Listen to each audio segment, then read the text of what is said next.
Muito bom dia a todos. Agradecemos a vossa presença neste dia especial para a APEA.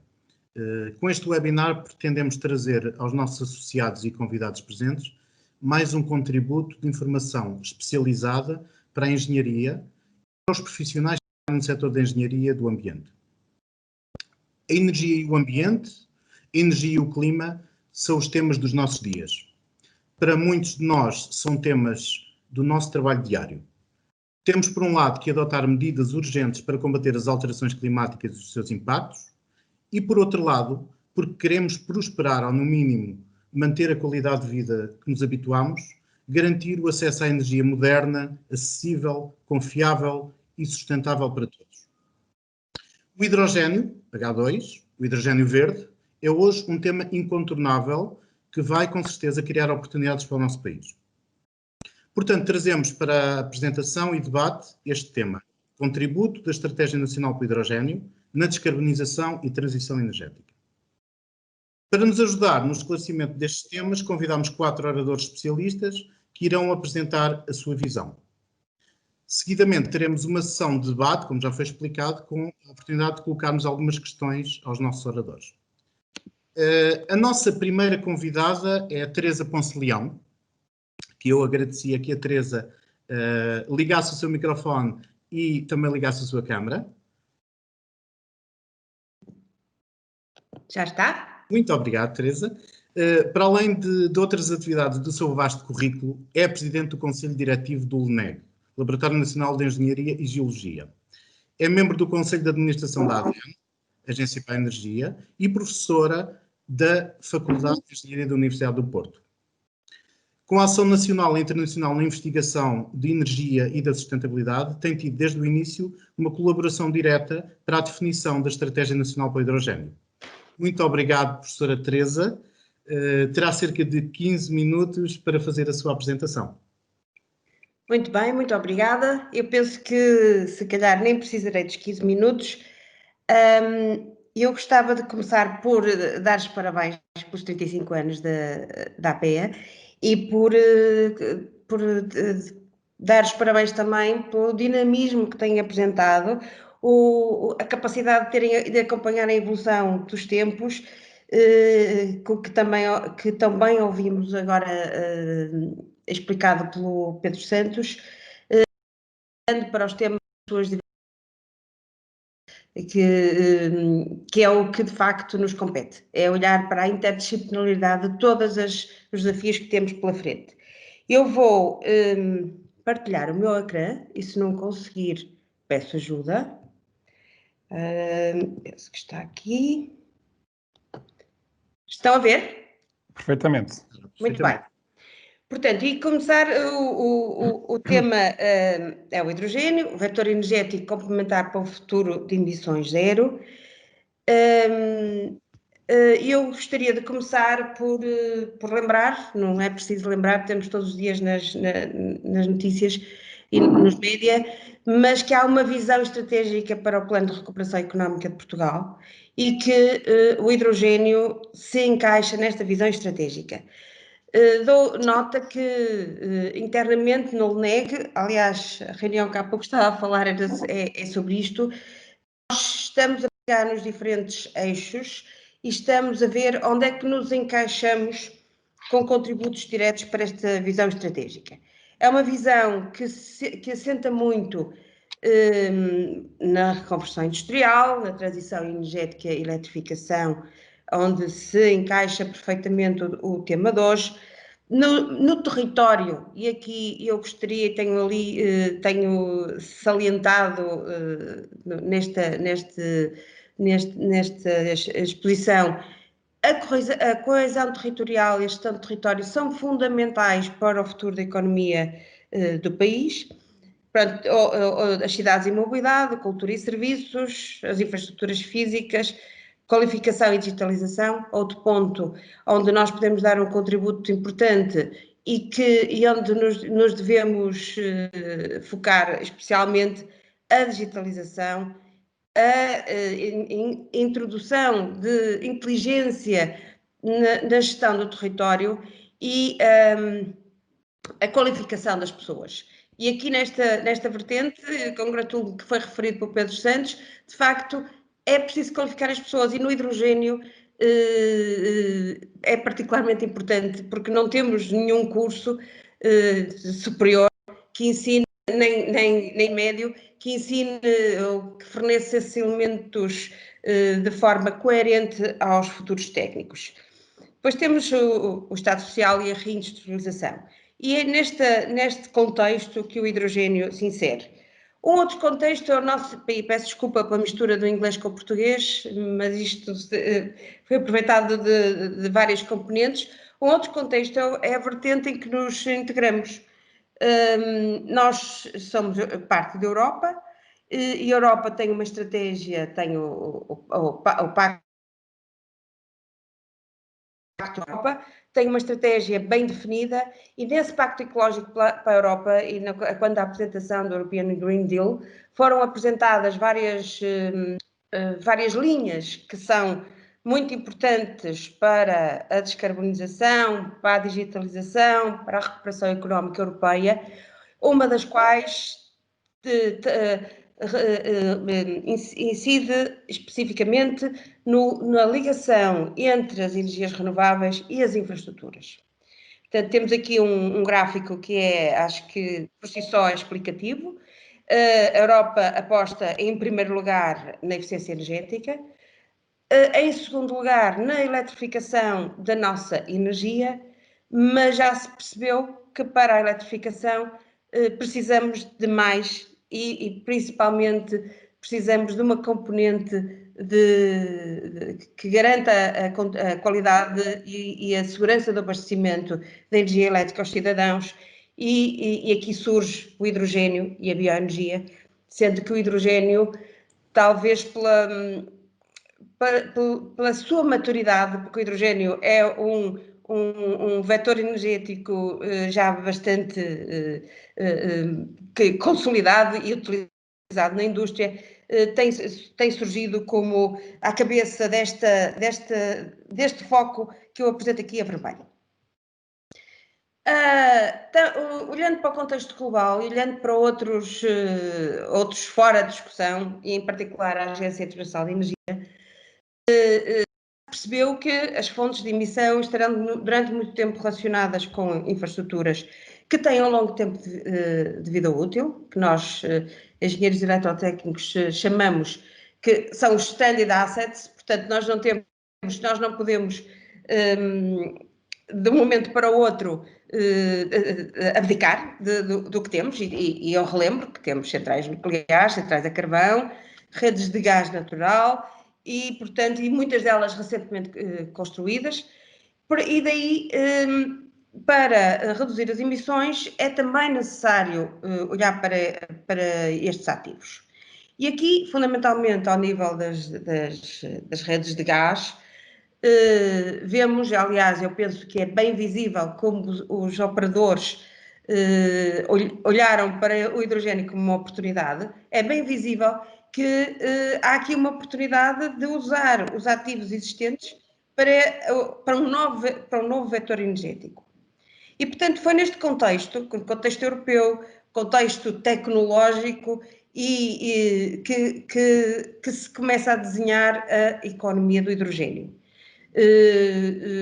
O que nós sabemos, e agora um pouco da experiência do LNEG, porque temos investido muito em perceber o que é que se passa no hidrogênio ao nível do mundo, desde o Japão até aos Estados Unidos,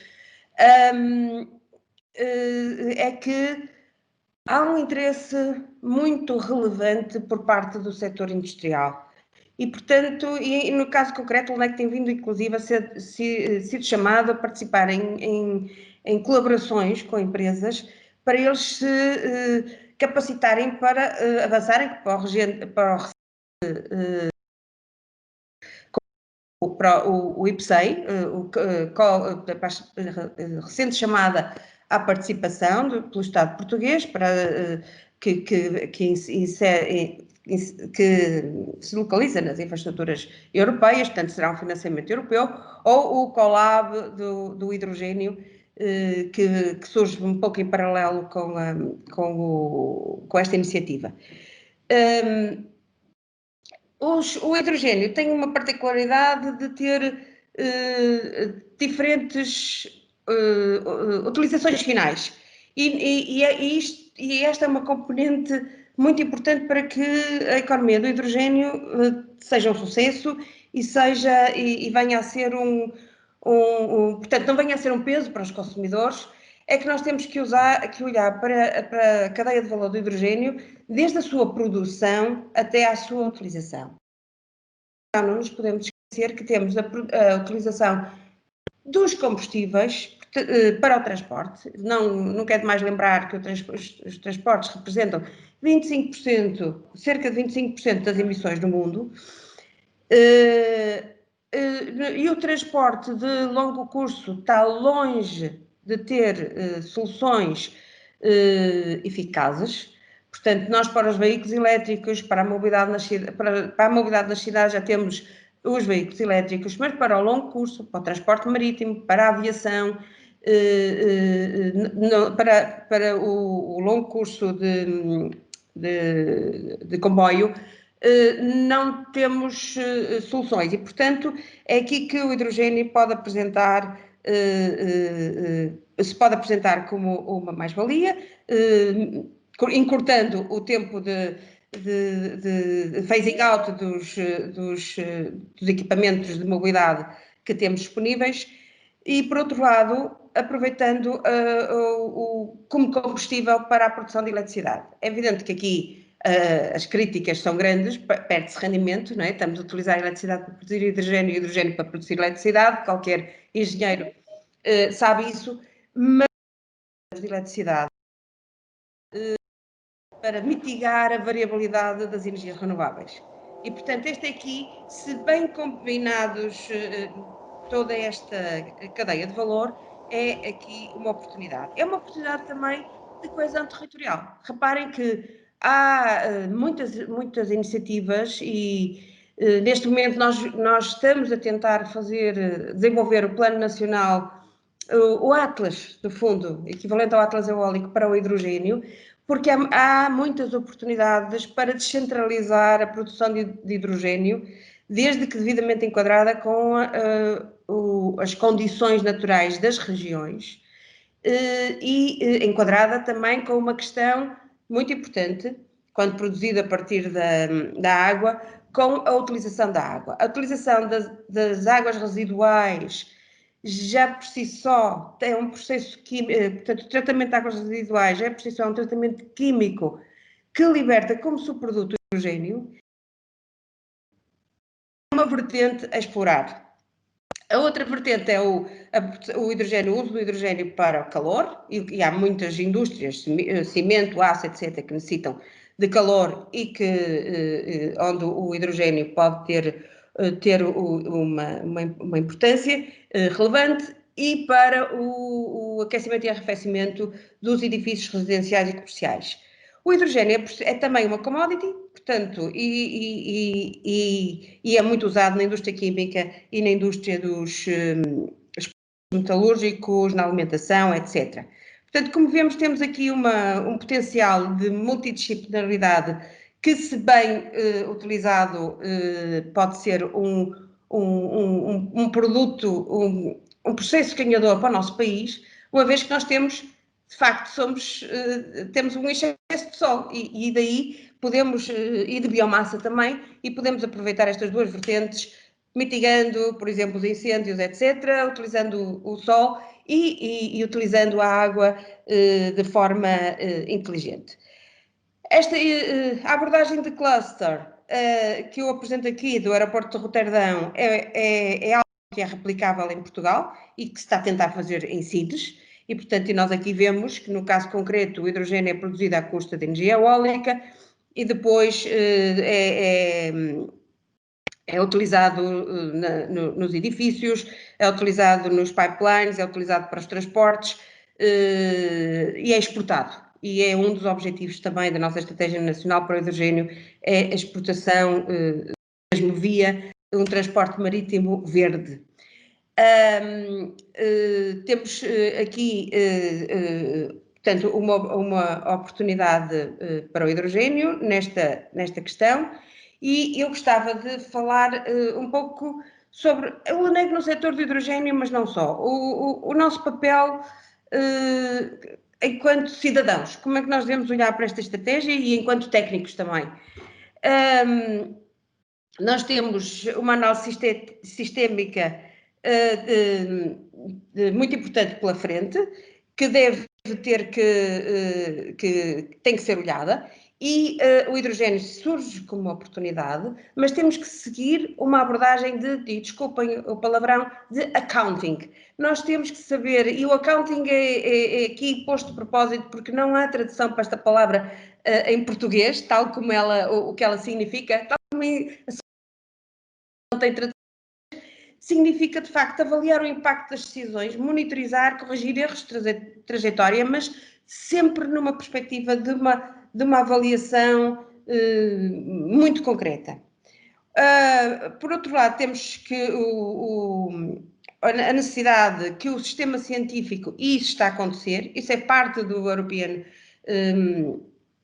da estratégia europeia para a recuperação económica, e é nesta linha que nos temos estruturado, mas que todas as instituições científicas se estão a estruturar, aproximando-se às empresas para as apoiar, inclusive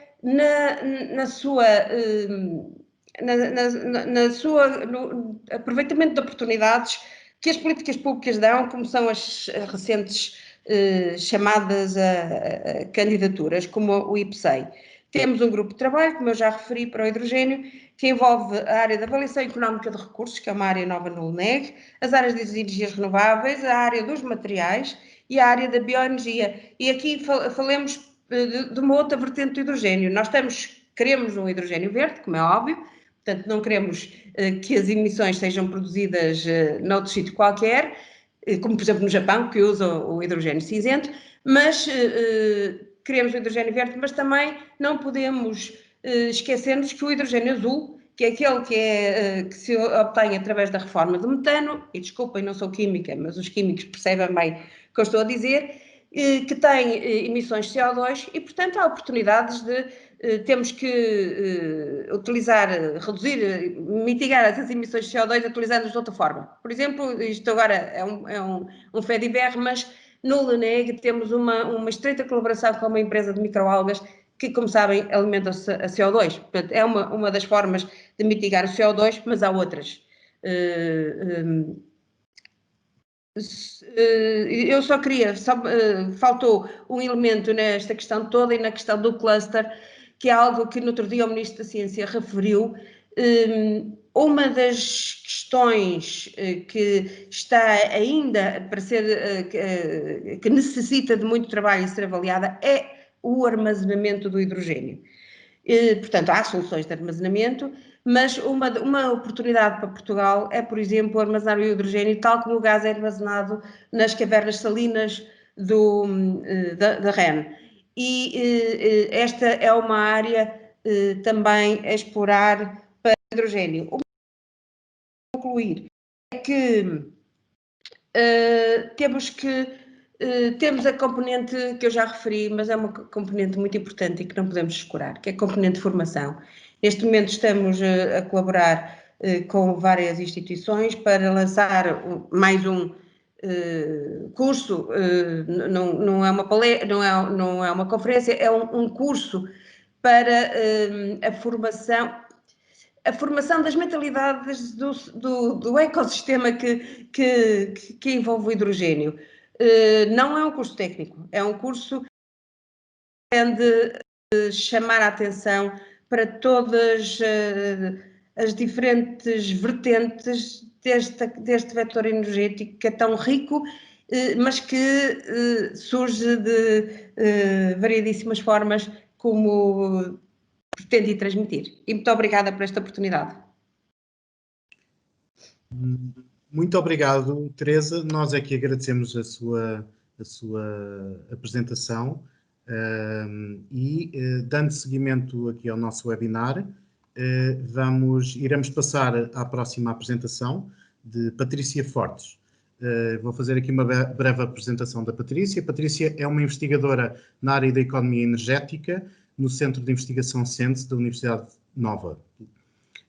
A sua investigação explora a transição para sistemas de energia de baixo carbono, com foco em mudanças tecnológicas, impactos macroeconómicos e análise de políticas energia-clima. A Patrícia também possui uma vasta experiência no apoio à política, tendo trabalhado no desenvolvimento do Roteiro Nacional de Baixo Carbono, no Programa Nacional para as Alterações Climáticas e na reforma da Fiscalidade Verde. Muito obrigado por estar aqui connosco, Patrícia. Pedi à Patrícia para ligar a sua câmara também, se faz favor.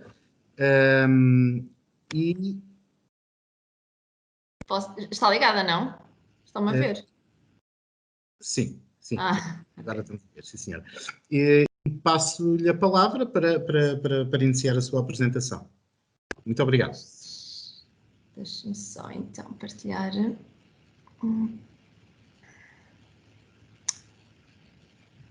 Peço desculpa, estou aqui.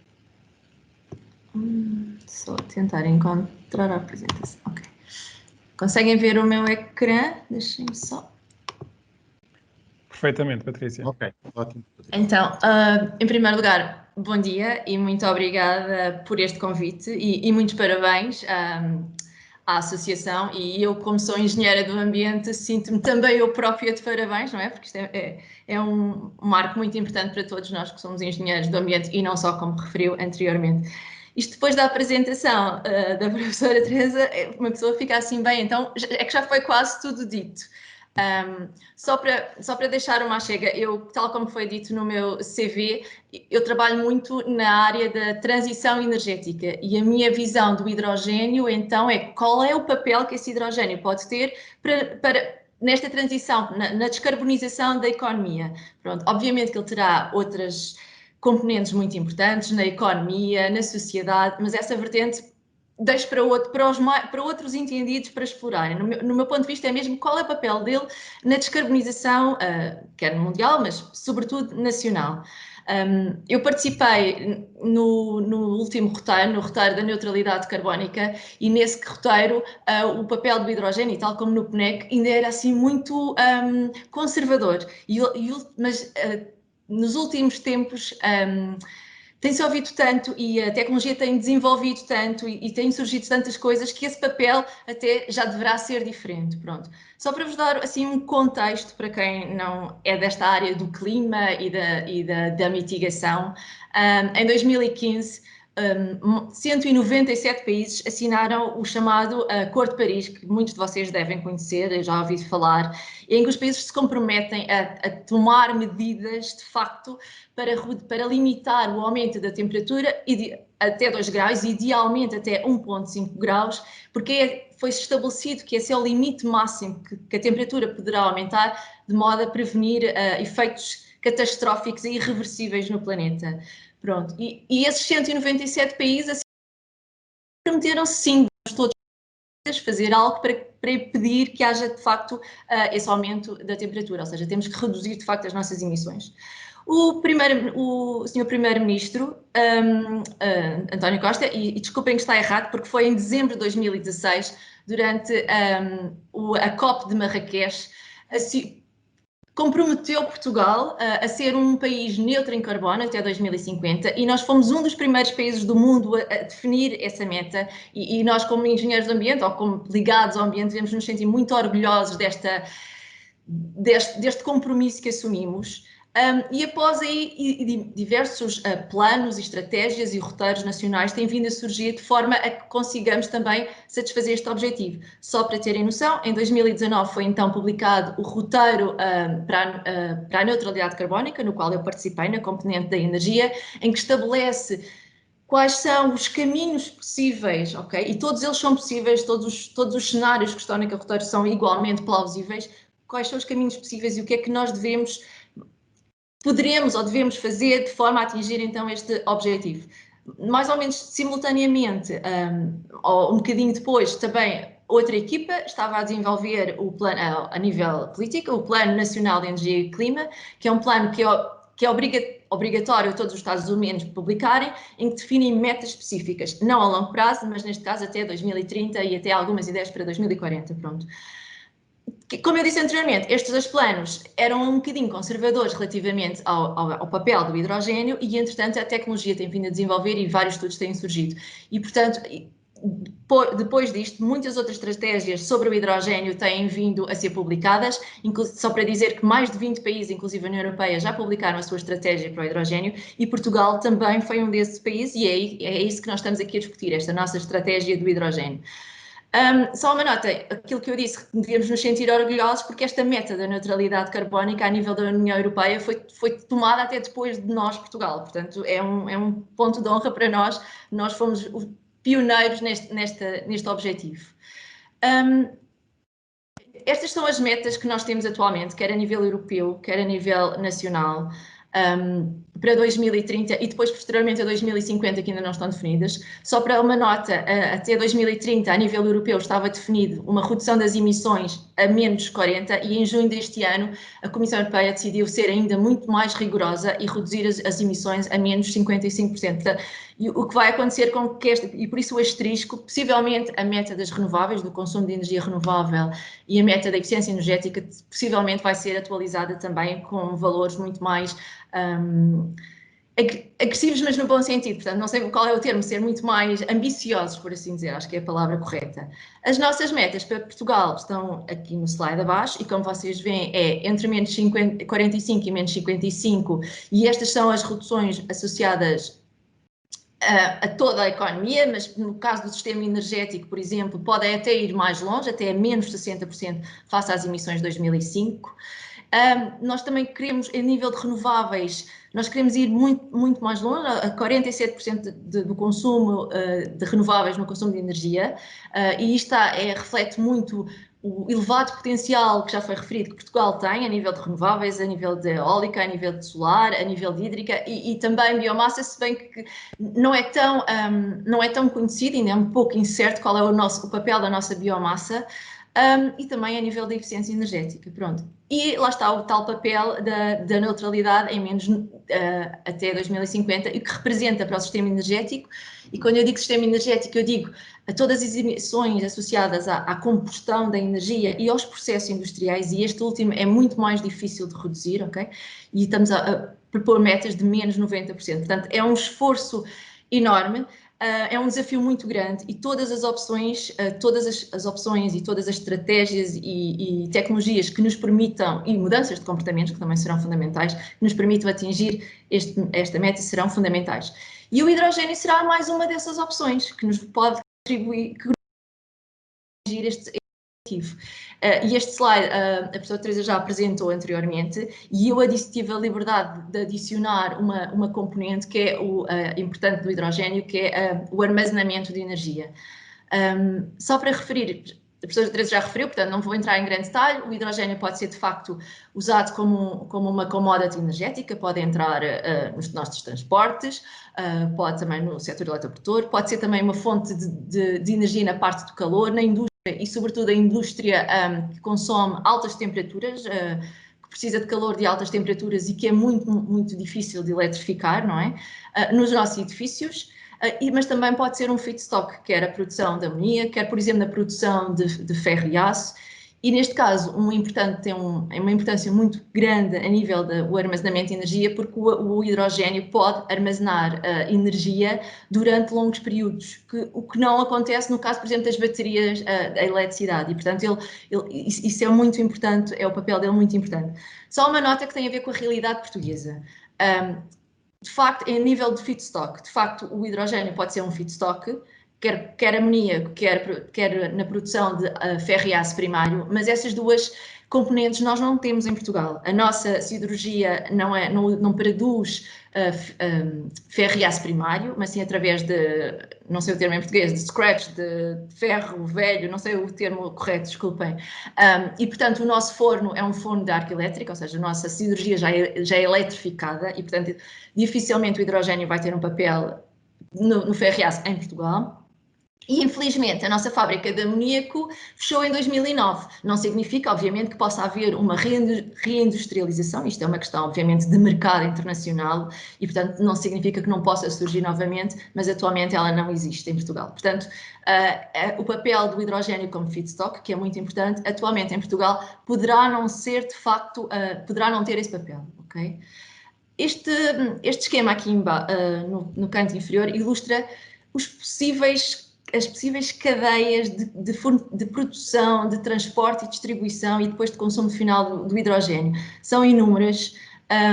As cores até estão ligeiramente trocadas no lado inferior, porque as de baixo representam, então, a eletricidade, os renováveis e, portanto, o hidrogênio verde, que é isso que nós pretendemos. Existe também o chamado, e a biomassa que está em cima, há assim um mix. Mas há também a possibilidade de produzir hidrogênio através de gás natural, não da forma como está a ser feito atualmente, que tem emissões associadas, mas com a captura de CO2.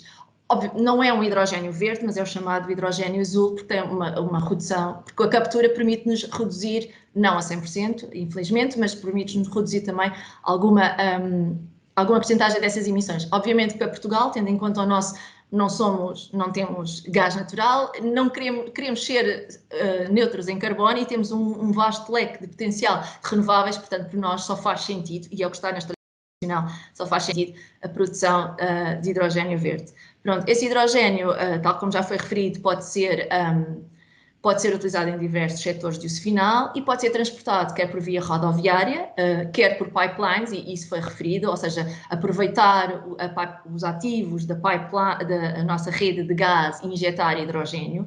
E agora vou fazer um bocadinho o papel de advogada do diabo, que é esse blending de hidrogênio não é linear. A nossa rede de transporte de gás, que eu saiba, é aço, não é? E o que a literatura nos diz é que nestas situações poderá haver um problema que eles chamam de embrittlement, que é as moléculas, os átomos de hidrogênio são tão minúsculos que se conseguem infiltrar na estrutura de aço das pipelines e podem causar fissuras. E o que a literatura nos diz é que geralmente até 20% não haverá problemas, mas depois desta concentração, a situação não é assim tão linear e, portanto, é um aspecto técnico. Eu não sou nada especialista em materiais, eu só vos estou a transmitir o que a literatura refere. Portanto, a partir de 20%, temos que assumir algumas estratégias que nos permitam acomodar a volumes maiores. E é verdade que a nossa rede de transporte de gás é das mais novas da Europa, não é? Nós só temos gás natural em Portugal desde 97, mas isso é um aspecto técnico muito importante que tem que ser acomodado. E deixem-me dizer outro aspecto, que é 20% em volume, hidrogênio 20% em volume, em termos energéticos e em termos de redução de emissões, só representa 7%, ou seja, se injetarmos 20% de hidrogênio na nossa rede de gás, nós na verdade só estamos a reduzir 7% das emissões do gás natural, o que não é suficiente para atingirmos a neutralidade carbónica, ok? Já é só mais uma chega para a discussão e para o desafio que temos pela frente. E outro aspecto que tem a ver com como é que este blending acontece nos consumidores de uso final. Será que os nossos equipamentos têm que sofrer, inevitavelmente, algum retrofitting, algumas adaptações? Eu não acredito que estejam adaptados a concentrações muito elevadas. Portanto, estes aspectos têm que ser postos também em cima da mesa e na discussão. Portanto, eu não vou entrar em mais, eu tinha os objetivos, mas o hidrogênio é de facto um vetor muito importante e em todo o lado ele surge e a própria Europa já estabeleceu metas para o hidrogênio, tal como nós. Eu não vou entrar em detalhe nas metas europeias. Era só esta a chega destes pontos. E outro aspecto, quando discutimos hidrogênio, e está fora também do meu expertise, porque eu trabalho mais em energia, o hidrogênio é um vetor consumidor de água. Poderá não ser o maior vetor consumidor de água, mas ou seja, em média, para produzir 1 kg de hidrogênio precisamos de 9 litros de água. E a pergunta em Portugal, que tem vindo a ser falada, é então, qual é a origem dessa água? Se for de águas renováveis, será que existem tecnologias atuais que permitem uma purificação das águas da wastewater, das águas residuais, que permita utilizar essa água? Será, por exemplo, a água do mar, será que é possível fazer uma channelização completa e usar essa água? Quais os custos associados? Quais os consumos energéticos associados? Portanto, toda esta discussão, não apenas da componente energética, mas também do consumo da água, também a questão dos materiais, que nunca se fala e que vai ser o ponto-chave no futuro, não só no caso do hidrogênio, mas também da eletricidade, ou seja, das terras raras que precisamos para o consumo destes materiais, tudo isto tem que estar em cima da mesa e o objetivo é que se faça toda uma análise e eu contra mim falo, porque eu foco muito na tecnologia, mas até chegar, a tecnologia está disponível, até chegar a todo um ciclo de vida e que não podemos nunca esquecer. Pronto, da minha parte é só isto. Estamos a estratégia que iremos discutir agora. Muito obrigada.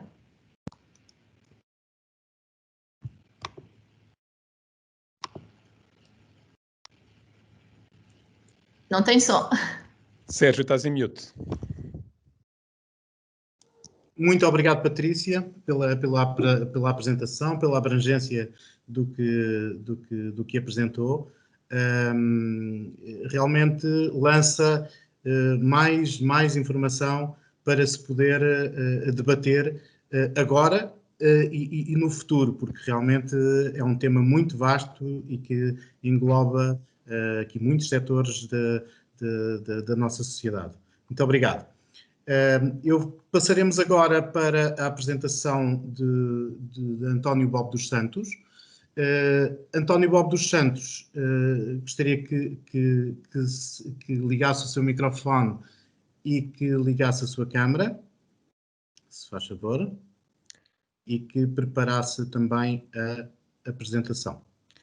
Sérgio, entretanto, eu só quebrando aqui um bocadinho as nossas regras, mas só para dizer, tendo em conta que era um comentário da professora Teresa Ponce de Leão, relativamente à apresentação que estava a ser feita agora pela Patrícia, a dizer que temos redes de gás em algumas regiões em polietileno perfeitamente preparadas para receber o hidrogênio. Na REN há necessidade de retrofit, e, portanto, só um comentário, porque tinha-se acabado de ser feito relativamente à questão das redes e da possibilidade que elas têm. De resto, eu estou a anotar as outras questões para colocarmos todas no final. Sim, eu tenho, já agora, não sei se tenho o direito de resposta, bem, mas não queria entrar em debate já. Sim, eu tenho perfeita consciência disso. A nossa rede de distribuição não é de facto o problema está associado apenas à rede de transporte. De distribuição, obviamente, não há qualquer problema, eu tenho noção disso. Obrigada. Peço desculpa pela quebra de protocolo. As restantes questões eu estou a anotar para no final depois de passar tudo, Sérgio. Foi bem justa e acho que também entre os nossos convidados oradores é sempre bem-vinda esta interação de perguntas-respostas. Muito obrigado. Portanto, peço agora ao António Bob dos Santos para preparar a sua apresentação, para ligar o microfone, para ligar a sua câmara. Muito bem. Olá, bom dia mais uma vez. Bom dia. Eu vou só fazer uma breve apresentação de quem é o António Bob dos Santos e que depois será complementada de uma melhor forma por si. Portanto, especialista em políticas de inovação e a inovação aberta, integra o Conselho de Administração da ANI, Agência Nacional de Inovação, colabora com várias estruturas governamentais na área da política de inovação, foi gestor de projetos de inovação, é doutorado em Economia pelo ISCTE-U, Instituto Universitário de Lisboa, foi também docente e é autor de várias publicações científicas e de artigos de opinião na área da inovação e tecnologia. Muito obrigado, António Bob dos Santos, por estar aqui connosco e por apresentar portanto, a sua visão sobre esta estratégia para o hidrogênio e sobre este vetor energético. Muito obrigado. Muito bem, muito obrigado. Antes de mais, queria dar os parabéns à Associação, à APA, e também agradecer o convite para estar presente aqui hoje nesta sessão. Eu vou tentar partilhar aqui a minha apresentação.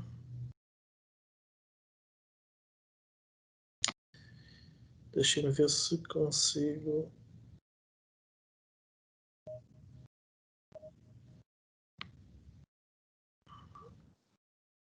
Não é isto. Mas já estamos a ver o seu ecrã, António.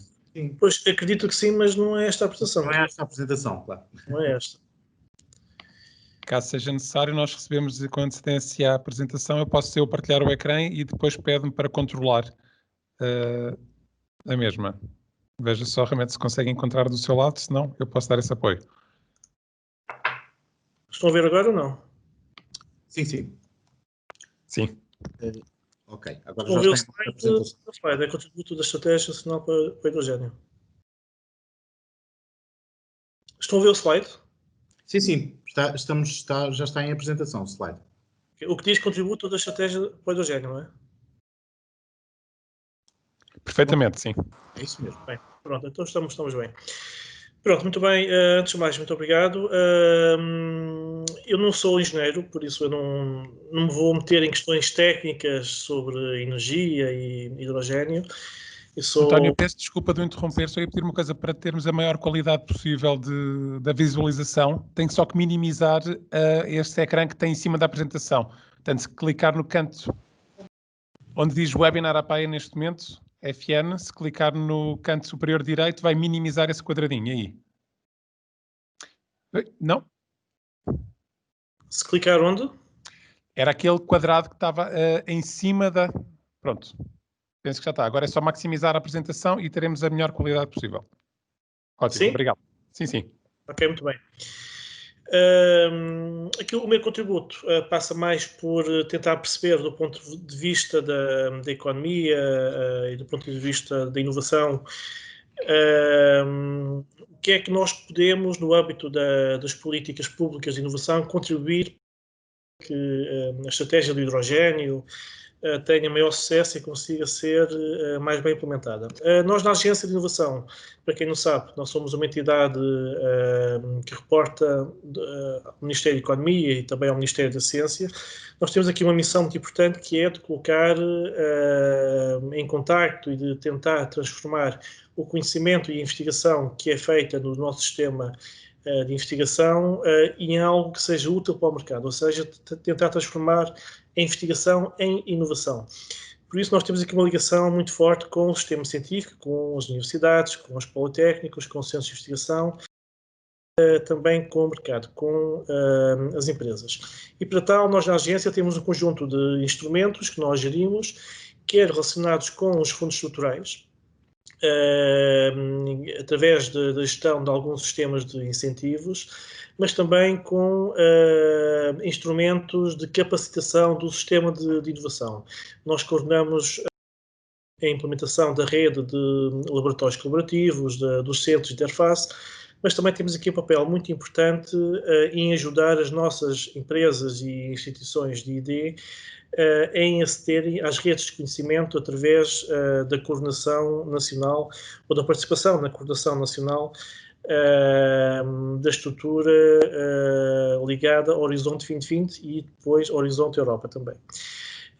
Este é o nosso enquadramento e é neste âmbito que eu também fiz aqui a minha apresentação, tentar perceber de que forma é que o nosso país está preparado para apoiar esta estratégia do hidrogênio em termos de capacidade de ID e de inovação. Porque estamos a falar essencialmente de tecnologias que ainda não estão maduras, quando falamos de hidrogênio, tecnologias recentes que estão ainda em fase de investigação e para o qual irá ser necessário um grande esforço nos próximos anos, quer público, quer privado, em termos de desenvolvimento, de teste em contexto industrial destas tecnologias que estão ainda a ser desenvolvidas.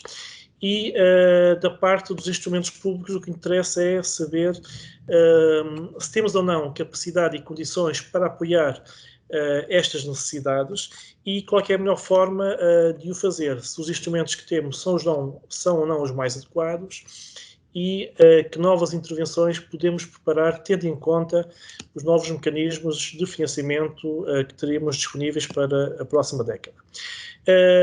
E se olharmos para uma visão de longo prazo, vemos que hoje em dia Portugal teve uma convergência muito forte com a União Europeia em termos de inovação. Portugal é considerado hoje um país fortemente inovador, é o 12º país mais inovador da União Europeia, de acordo com a Comissão, e para isso contribuiu muito não só os investimentos que foram feitos nas últimas 2 décadas em termos de infraestruturação do nosso sistema de inovação, ou seja, temos hoje universidades bem ou mais bem preparadas em termos de recursos humanos, em termos de infraestruturas de investimento. Nós temos também, hoje em dia, um conjunto de empresas, não só grandes empresas, PMEs, mas também um conjunto de startups que têm aparecido de forma transversal em termos tecnológicos, ou seja, muitas delas orientadas também para estas áreas que estamos a falar, para a questão da energia, para a questão da eficiência energética. E se olharmos para alguns indicadores que nós conseguimos compilar, vemos que estas áreas de energia e de eficiência energética são áreas que têm tido uma crescente procura da parte do mercado, quer da parte das empresas, quer também da parte do sistema científico. Eu fiz aqui um pequeno exercício de verificação. O que é que nós temos apoiado mais, ou qual é a procura que tem sido maior em termos de fundos estruturais, quer do CRED, quer do Portugal 2020, e quais são as áreas que têm sido mais apoiadas.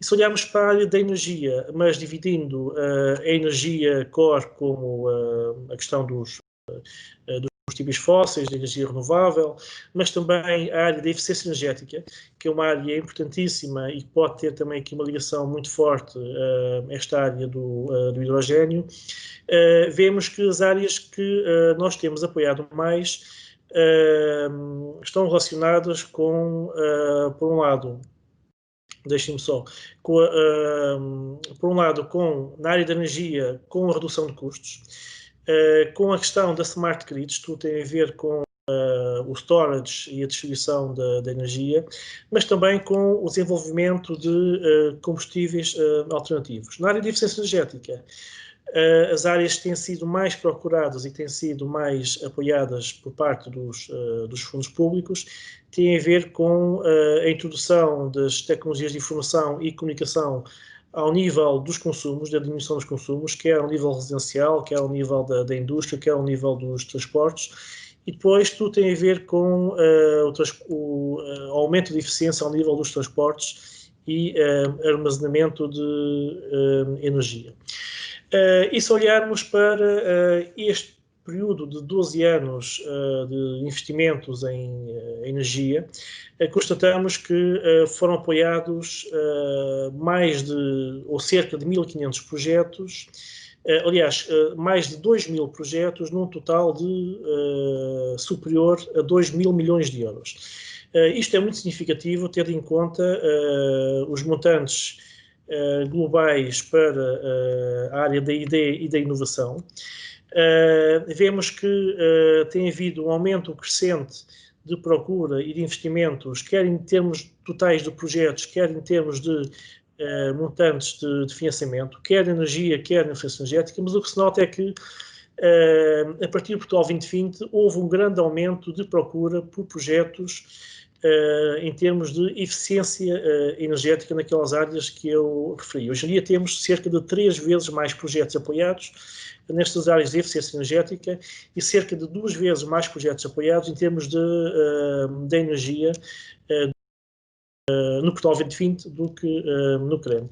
E se olharmos para as áreas mais apoiadas, se olharmos para a área da energia, constatamos que há uma distribuição quase normal em termos de áreas de aplicação apoiadas. Estamos a falar de áreas como a instrumentação eletrónica, de engenharia mecânica, as tecnologias ambientais, também as tecnologias dos materiais, e o mesmo se passa se olharmos para as áreas de eficiência energética. Muito ligadas, claro, à área da construção, tecnologias de construção, tecnologias dos materiais, a área de automação e a área de robótica, a área das tecnologias agroalimentares ou as áreas de biotecnologia. Ou seja, temos aqui áreas muito diversas, quer na energia, quer na eficiência energética, que têm sido apoiadas pelos fundos estruturais e se traduz depois em projetos desenvolvidos pelas empresas. Isto para dizer que, ao nível das empresas, temos um conjunto alargado de competências que têm sido desenvolvidas nos últimos anos, nos últimos 10, 12 anos, podem permitir que estas áreas, não só estas áreas, mas também a área dos projetos ligados ao hidrogênio, hoje em dia tenham uma maior capacitação em termos das nossas empresas para o seu desenvolvimento nos próximos anos. Se olharmos também para os incentivos fiscais que temos dado nestas áreas, verificamos também uma tendência crescente, nomeadamente através de um dos programas que nós temos, que é o CIFID. Depois também é importante, tem a ver com a infraestruturação tecnológica que nós temos verificado nos últimos anos, nomeadamente através de dois instrumentos importantes. Um são chamados centros de interface, que são aquelas entidades que fazem a ligação entre universidades e o mercado. E também uma nova tipologia de infraestruturas são chamados laboratórios, também a professora Teresa já falou no início. E se olharmos para o mapa nacional, quer dos laboratórios colaborativos, quer do centro de interface, verificamos que há uma série de entidades com competências muito relevantes na área da energia. A área da energia como um todo, mas podem ser muito importantes também para as estratégias de descarbonização e de hidrogênio também que foram aprovadas. Na área dos laboratórios colaborativos, os collabs são infraestruturas novas que foram aprovadas pelo Governo, através da FCT, e que são acompanhadas e monitorizadas pela Agência Nacional de Inovação nos próximos anos. E no âmbito dos 26 collabs que foram aprovados, temos 5 ligados à área da energia, economia circular, eficiência energética, etc. E espalhados um pouco por todo o país, norte a sul. Além destes 26 collabs, temos um novo collab que em princípio poderá ser aprovado, porque estamos ainda num processo de análise das candidaturas, um processo que se iniciou, aliás, que está na fase final, mas teve esta semana um passo muito importante. António, desculpe, mas ficou sem som. Desligou o microfone. Ficou sem som. Pois foi. Ok. Pronto. Já voltei. Desculpa. Tinha atrás para retomar, se faz favor. Muito obrigado. Estava a dizer que no âmbito dos laboratórios colaborativos temos um novo collab que é especificamente dedicado ao hidrogênio, que em princípio poderá ser aprovado e que reúne um conjunto de entidades públicas, privadas, empresas, centros de investigação, e que se irá dedicar exclusivamente a esta questão das tecnologias ligadas ao hidrogênio. Em termos de centros de interface, temos um conjunto também alargado de entidades com competências nestas áreas da energia e de eficiência energética, como, vou dar uns exemplos, a BLC3, o CEI, o Centro de Computação Gráfica, também alguns centros tecnológicos, o próprio INESC, o WAVEC, que nos próximos anos poderão ter também, ou poderão ser entidades muito importantes para estas estratégias de descarbonização e também para a Estratégia Nacional de Hidrogênio. O que interessa também perceber aqui é, além destas competências que nós adquirimos nos últimos anos, quer do lado público, quer do lado privado, interessa também perceber que existe um grande compromisso do país, não para os próximos anos, mas para as próximas décadas, em termos de alteração do paradigma estrutural energético. Foi nesse sentido que foram aprovados nos últimos anos o enquadramento legal e regulamentar para estas áreas, mas também foram definidas metas e objetivos muito significativos e também definidos mecanismos de financiamento para as próximas décadas que suportam toda esta visão de longo prazo. E isto é importante porque estamos a falar de iniciativas e de estratégias que requerem uma visão e compromissos de longo prazo de toda a sociedade. Porque o pior que poderia acontecer é nós agora aprovarmos este tipo de visões e daqui a 3, 4 anos a sociedade ou alguém dentro da sociedade viesse com uma visão completamente diferente. Porque estamos a falar de investimentos muito fortes que envolvem empresas, envolvem várias entidades e para as quais é necessário estabilidade e também temos a certeza que a longo prazo é este o caminho que queremos seguir. Saliento apenas aqui três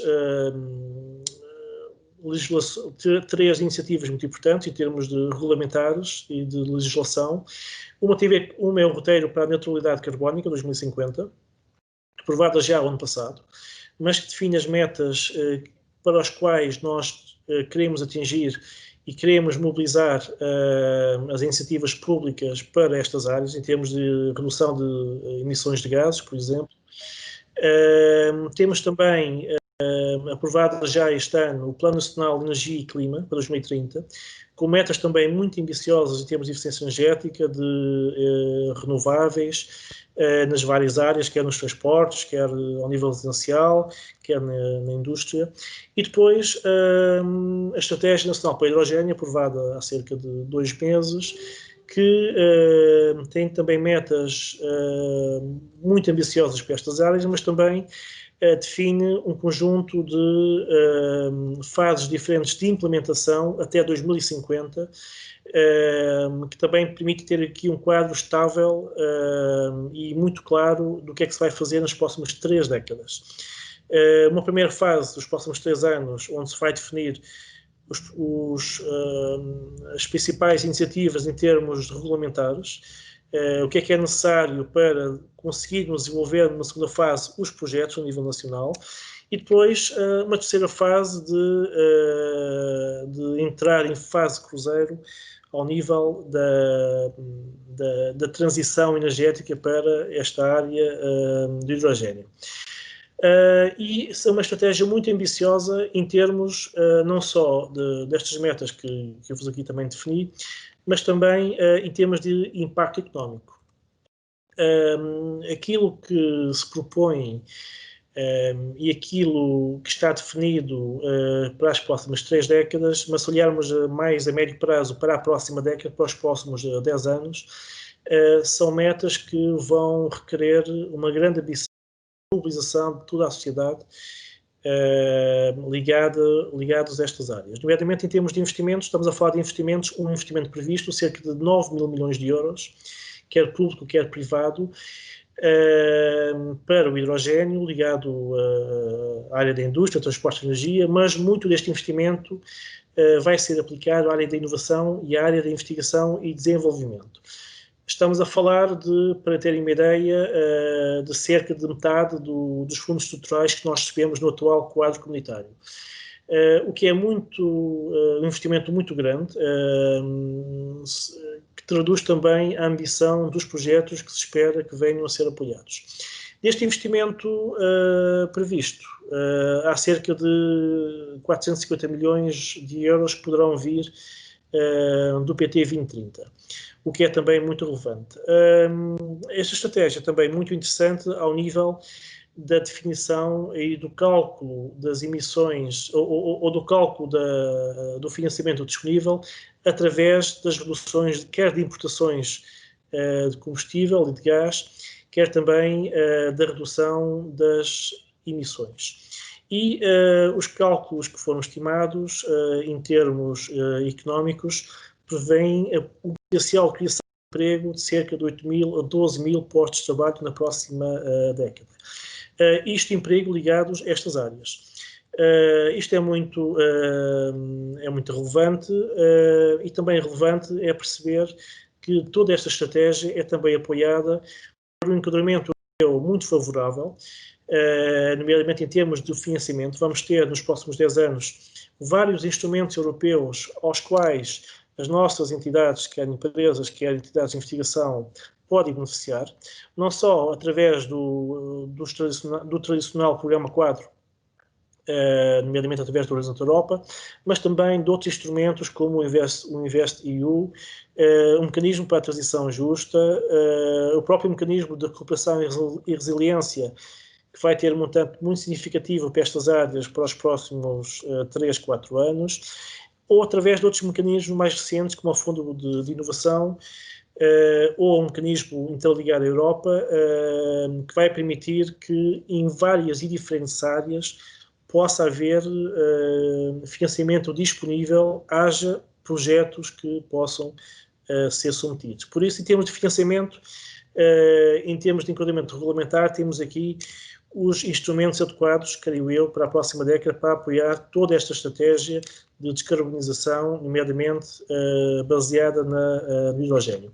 Para Portugal, do montante total alocado para o Portugal 2030 e apenas focado no Portugal 2030, estima-se que 30% do orçamento, cerca de 13 mil milhões, sejam alocados à área da descarbonização, e dos quais 450 milhões, ou seja, 1% do orçamento total, apenas à área do hidrogênio. São montantes também muito significativos e compromissos também muito fortes. E aquilo que nos interessa também perceber é, além destes impactos que eu já referi, é perceber a nível mais estratégico o que é que podemos esperar em termos económicos e sociais desta aposta no hidrogênio. Olhando para estudos internacionais que existem, nomeadamente ao nível dos Estados Unidos, tem havido uma grande investigação, não só pelos departamentos públicos, mas também privados, em termos de qual é que será o impacto do hidrogênio na economia. O Departamento de Energia dos Estados Unidos estima que na próxima década o impacto e do mercado de hidrogênio poderá duplicar ou mesmo quadruplicar. Eles fazem 5 cenários e o cenário menos otimista ou mais pessimista, se quisermos, prevê-se a duplicação da procura, e o cenário mais otimista prevê-se a quadruplicação desta procura, com um impacto muito significativo em termos de criação de emprego, mas também estudos mais recentes, publicados em revistas científicas, estimam que desde 2018 até 2022, ou seja, num espaço de 4 anos, o mercado de hidrogênio irá triplicar, ou seja, irá ter um aumento de 33% neste período. Interessante também a perceber quais são as implicações disto numa área que não se fala muito, que é em termos de competências e de qualificações, ou seja, estamos a falar de áreas emergentes, áreas novas, tecnologias novas, que irão implicar que haja pessoas capacitadas e com as competências adequadas para as trabalhar.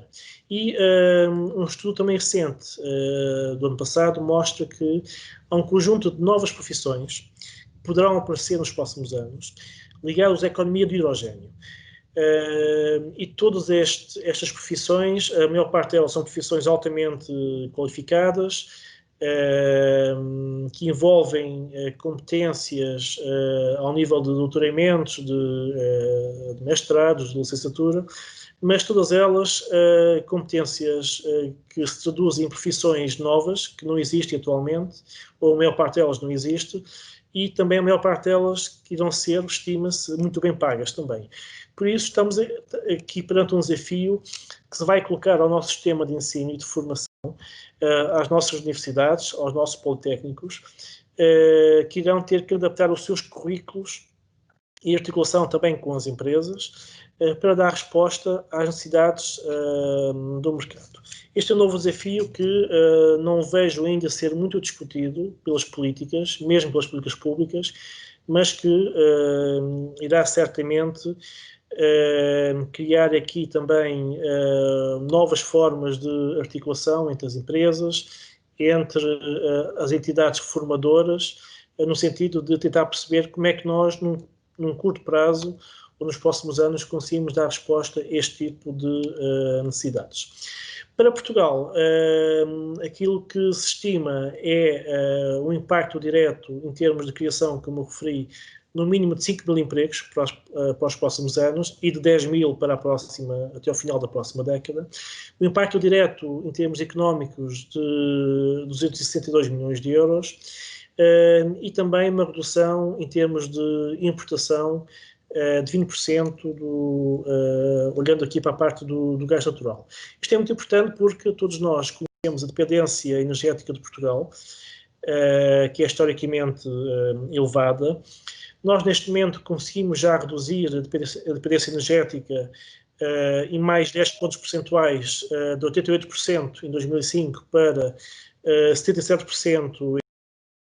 E o que estimo é que na próxima década esta percentagem poderá ainda reduzir-se mais para um nível de 65% em 2030, muito baseado na substituição das energias fósseis pelas energias renováveis, incluindo também um impacto ainda, se bem que ainda impacto reduzido, mas ao nível do hidrogênio e também do hidrogênio verde. Apenas para terminar, do ponto de vista económico, são também conhecidos alguns estudos que mostram o impacto da introdução de hidrogênio nos transportes, não só nos transportes passageiros, mas também nos transportes de mercadoria, transporte marítimo e mesmo também na ferrovia.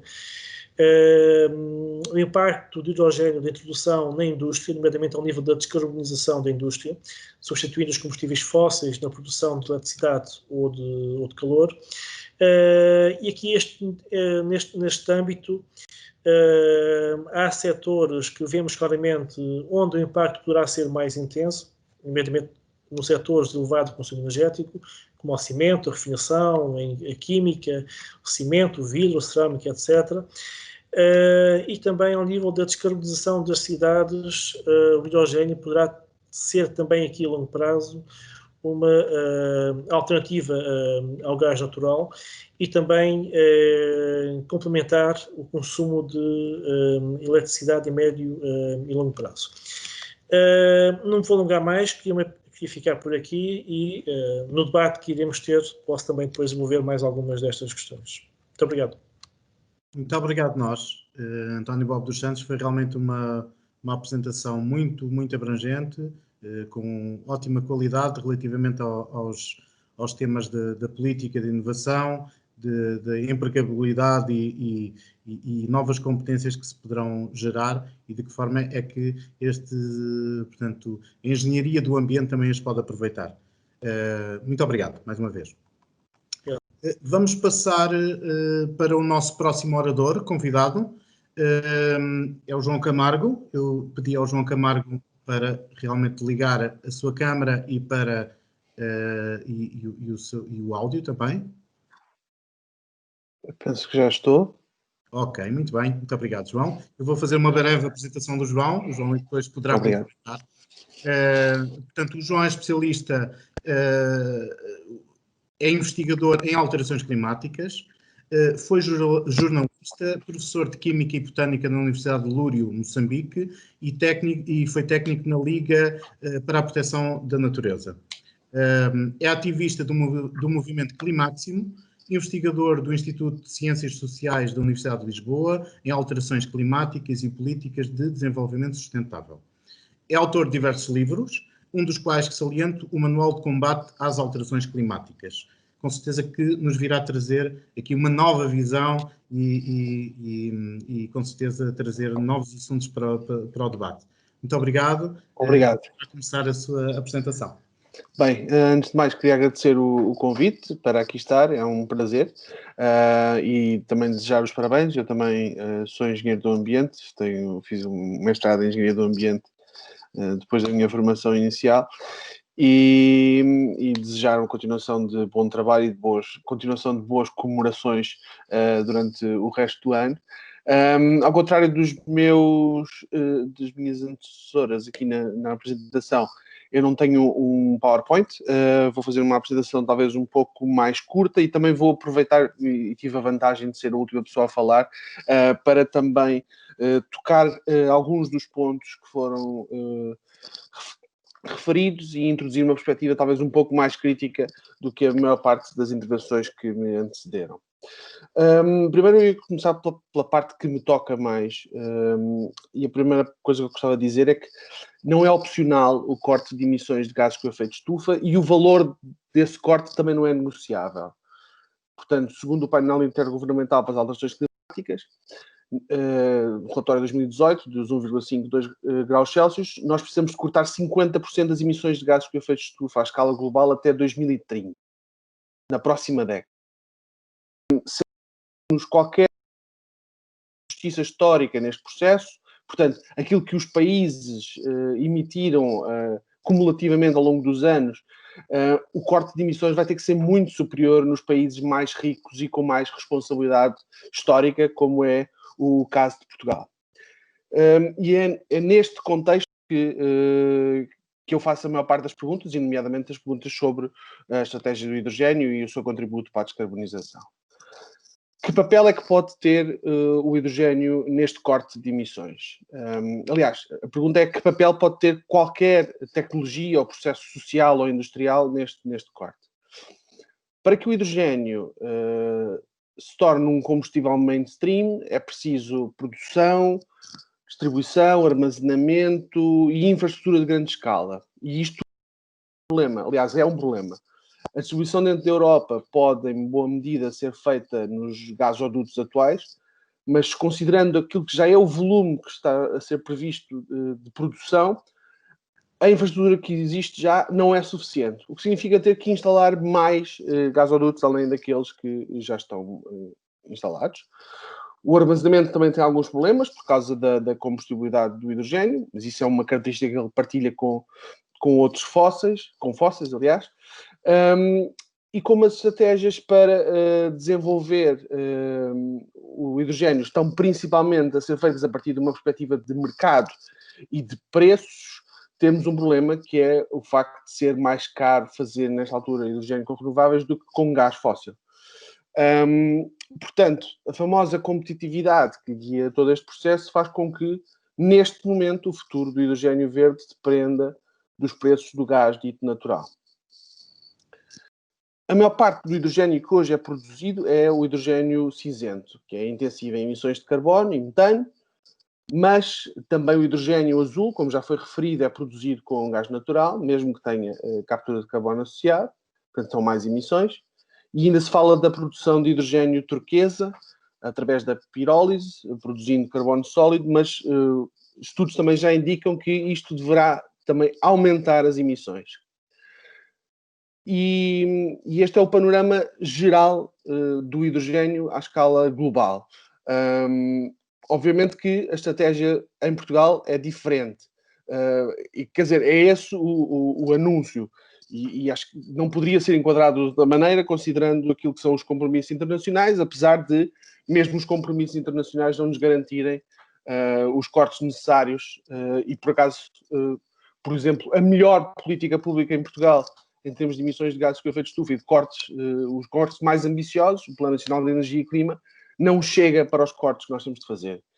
Isto é, mesmo a melhor política pública climática que hoje existe, não é suficiente para evitar aquilo que a ciência nos diz ser o que temos de travar, que é o aumento de temperatura acima de 1,5 graus Celsius até 2100. Em Portugal, nós temos ainda pouca produção de energia fotovoltaica, o que significa que esta estratégia, neste momento, baseia-se também ainda muito em gás fóssil. E se basear em gás fóssil, isso significa um aumento de emissões e não um corte de emissões. Por outro lado, há uma previsão de um aumento drástico de produção de fotovoltaico. O que significa outro risco, quando articulado com o hidrogênio, que é um risco de absorção da capacidade instalada de energia fotovoltaica para exportação. E cada vez que nós priorizamos a atração de investimento privado como estratégia principal para financiar este projeto industrial, vamos estar a priorizar a exportação. O que não faz grande sentido numa fase que precisamos de descarbonização. Porque, por exemplo, o projeto de Sines prevê a instalação de 1 gigawatt de solar e eólico em Sines para criar hidrogênio para exportar. Isto não faz sentido em termos de descarbonização, porque nós precisamos de pôr renováveis na rede para poder tirar fósseis. Se nós estamos a pôr renováveis na rede para exportar, não estamos a substituir. Portanto, temos um problema, não é? Isto agora fugiu.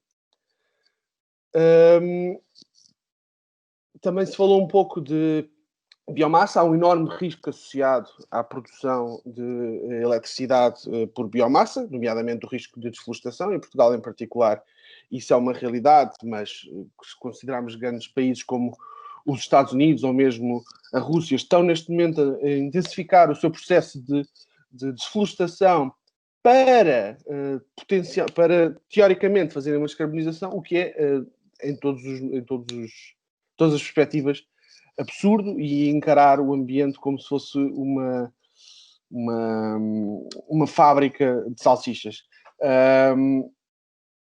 Nós não precisamos de criar uma fábrica para exportar hidrogênio para os Países Baixos. E, quer dizer, podemos a ver com descarbonização. E numa fase em que todos os investimentos são apontados no sentido da descarbonização, dar esse como um investimento prioritário para a descarbonização é um mau exemplo. Neste momento também, e essa é outra componente, aflorou-se na intervenção anterior, a questão dos empregos. Não há qualquer plano ou compromisso para substituir os empregos das infraestruturas fósseis, nomeadamente no caso de Sines, para os trabalhadores daquela central, o que pode acrescentar um sentimento, ou até uma componente de injustiça social, ao maior projeto de hidrogênio previsto para o país. E isto é um problema, porque se nós não garantimos na fase de transição que aqueles trabalhadores e aquelas comunidades que são mais afetadas por um processo de transição não fazem essa transição de uma forma justa, isto é, se não há um apoio, se não há uma transformação dessa indústria e dos seus trabalhadores para um novo modelo produtivo, o que vamos criar provavelmente é uma grande resistência social a este processo de transformação, o que claramente é um problema também para esta componente. Além disso, a estratégia atual proposta garante o funcionamento das centrais a gás até 2040, incluindo 10 a 15% de hidrogênio nas redes de gás até 2030 e 40 a 50% até 2040. Além disso, uma coisa totalmente à parte, mas curiosamente no mesmo sítio geograficamente, prevê-se a duplicação da importação de gás de fracking dos Estados Unidos em Sines. A exportação de hidrogênio em Sines, depois de produzido ali, através de 1 gigawatt de solar e de eólica, anula muitas das potenciais vantagens do hidrogênio verde. Principalmente a ideia da produção a partir de excedentes da produção elétrica. E, além disso, promove um aumento das emissões associadas ao transporte marítimo. O que me parece, neste momento, que é um risco muito elevado, é que o atual curso de investimento assegure o gás e, portanto, assegure as petrolíferas na produção energética em Portugal até 2050. E isto é irracional. A ideia de que pode haver uma transição energética em que aqueles que mais contribuem, aliás, uma transição energética e de transportes, na verdade, uma transição produtiva, em que aqueles que mais contribuíram para estarmos à beira de um colapso climático serem de alguma forma ainda garantidos os seus ativos e os seus investimentos é irracional.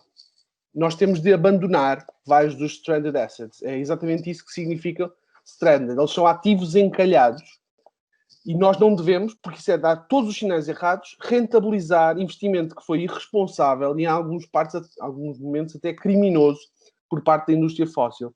E por isso o hidrogênio não pode servir para resgatar esta indústria.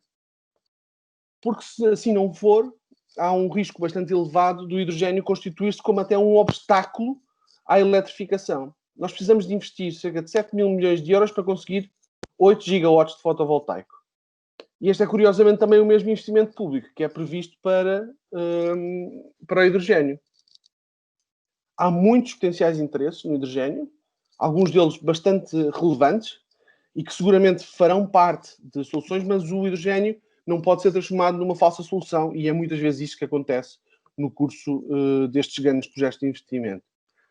Há, obviamente, muito interesse a nível de ser uma alternativa às baterias convencionais. Estamos a falar de transportes pesados, estamos a falar de comboios, caminhões, autocarros, até barcos. Isso é bastante interessante. Mas a verdade é que nós temos de ter uma rede elétrica com 100% renováveis até 2030, se não antes. O excesso desta produção elétrica é que pode ser utilizado para produzir hidrogênio. Nós, neste momento, não temos excedente permanente de renováveis. E enquanto não tivermos, o hidrogênio pode ser um problema. Porque se a oscilação na produção de renováveis é um problema reconhecido, é um pouco absurdo estarmos sequer a considerar produzi-las para transformá-las numa pilha para exportar. E estou mesmo a terminar. Eu gostava de referir que não é opcional o corte de emissões de gases com efeito de estufa e o valor desse corte também não é negociável. Precisamos de cortar 50% das emissões de gases com efeito de estufa à escala global até 2030. Para Portugal isso significa um corte de 60% a 70% das emissões na próxima década. Se o hidrogênio não contribuir para isso, não serve. E, portanto, se não se cortar as emissões nesta dimensão, infelizmente, a maior parte do debate será ruído de fundo. Obrigado. Muito obrigado nós. Foi mais uma apresentação que vai permitir um debate mais amplo e plural sobre estas temáticas do combate às alterações climáticas, à necessidade de descarbonização aqui a este vetor do hidrogênio. Seguidamente vou passar a palavra ao Francisco Neves, porque vamos já de seguida avançar para as questões e para propriamente dito. Muito obrigado. Antes de passarmos para as questões, a Teresa realmente colocou aqui a mão no ar. Muito bem, muito bem. Penso que quer já fazer algum comentário, alguma pergunta relativamente agora aqui à última intervenção. Então vamos comentar aqui o debate entre os oradores, que será muito, muito interessante também. Obrigado. Muito bem, muito obrigada. Eu não queria tirar-lhe o protagonismo de passar ao Francisco, mas... Não, mas ótimo, está mesmo previsto. Tenho que fazer um comentário. Obrigada. Tenho que fazer um comentário ao que o João Camargo disse, porque ele, de facto, levantou muitos problemas que existem, que são uma realidade, mas nós não podemos levantar problemas sem indicar o caminho para as soluções. Portanto, eu penso que é este o papel das empresas e dos centros tecnológicos das universidades, é encontrar as soluções. E, de facto, aqui eu faço parte de um grupo de trabalho das Nações Unidas que se chama United Nations Resource Management Systems e, de facto, é um compromisso, e agora olhando para o LNEC, nós temos muito firme, muito forte, é de avaliar todas as soluções que temos pela frente.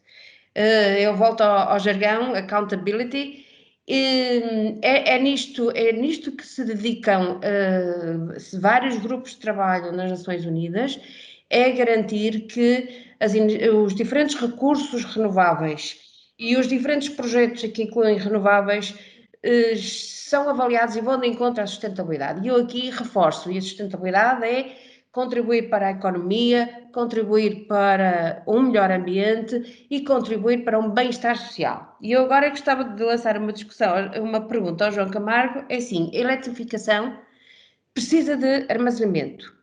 Não teremos segurança de abastecimento se não tivermos o backup que atualmente as centrais térmicas nos dão. E que são as tais que são abastecidas a gás natural, combustíveis fósseis, etc. E então o que fazemos? Construímos mais barragens, é possível, enchemos o país de barragens. Como é que garantimos essa segurança de abastecimento para garantir o armazenamento, uma vez que a tecnologia das baterias ainda não é madura? E portanto eu penso que as preocupações do João, mas percebo que também eu acho que o papel de instituições e de impacto na sociedade deste tipo de raciocínio será mais obrigar a que as soluções sejam avaliadas, monitorizáveis, quantificadas e não dizer que as novas soluções podem ser muito má solução e ficamos de braços cruzados. Não teremos descarbonização seguramente nas metas a que nos obrigamos. Obrigada. Eu só queria deixar aqui uma nota, que eu mandei um mail ao Sérgio, eu estou noutro painel na Enertec, agora a seguir, e peço imensa desculpa que eu daqui a pouco vou ter que sair. Sou uma espécie de, pronto, tenho acompanhado muito bem, muito de perto, esta feira no Sabugal e não posso largar esse compromisso. Claro que sim. Percebemos muito bem. Muito obrigado por esta energia no debate, não é? Foi realmente muito importante e é muito importante. E obrigado também por ter participado. Alguma questão que outro orador convidado ou algum participante convidado queira fazer à professora Teresa Ponce de Leão, poderá fazê-lo por e-mail, que depois será encaminhado e ela com certeza poderá responder. Eu se calhar daria novamente a palavra ao João Camargo para se calhar comentar as palavras da Teresa. Muito obrigado.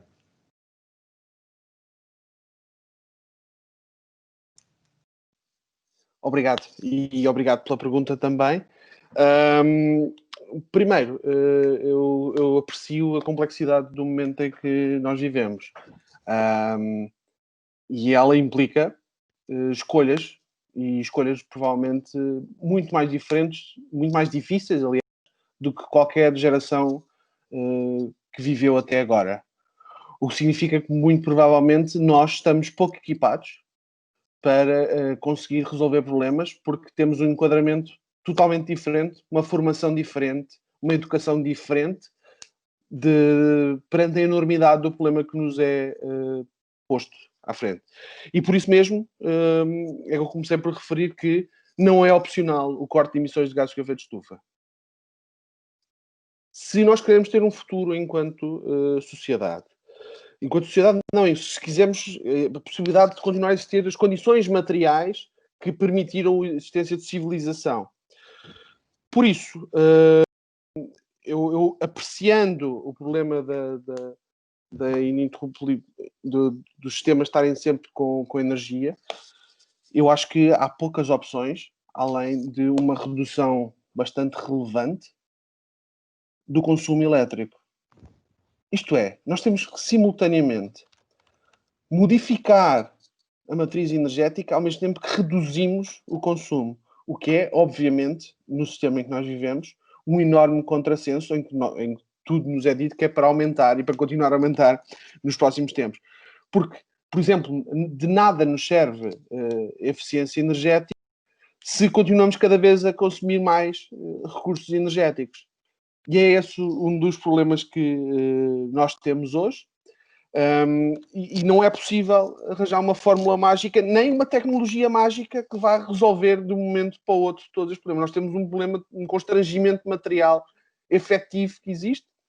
Nós não podemos fazer nenhuma negociação com as moléculas de dióxido de carbono na atmosfera, elas são irrelevantes, elas são totalmente impermeáveis e insensíveis a qualquer argumento que nós possamos levantar com elas, mas nós podemos negociar cá em baixo, nós uns com os outros, sobre como é que evitamos que elas passem a ser a única característica, a característica mais importante do sistema terrestre.